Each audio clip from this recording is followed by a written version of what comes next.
faut savoir qu'en France, 25% des sommes collectées par les sociétés de perception et de répartition des droits est consacrée au financement de la culture.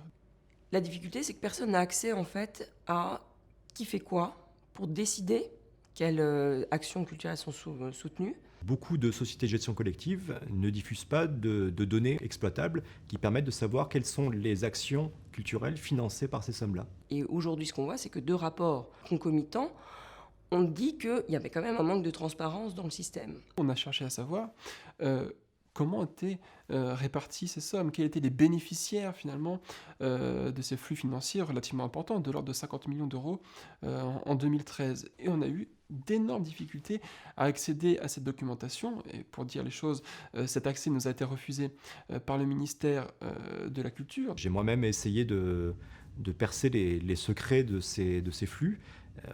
Le ministère de la Culture m'a rétorqué que les rapports d'affectation, parce qu'il y a des rapports d'affectation qui expliquent où vont les sommes, ne sont pas disponibles en format informatique. Et j'ai donc dû me déplacer au ministère de la Culture pour consulter ces éléments-là. Je suis arrivé dans une pièce où il y avait 8 cartons avec des milliers de pages et on m'a dit vous avez 3 heures, débrouillez-vous.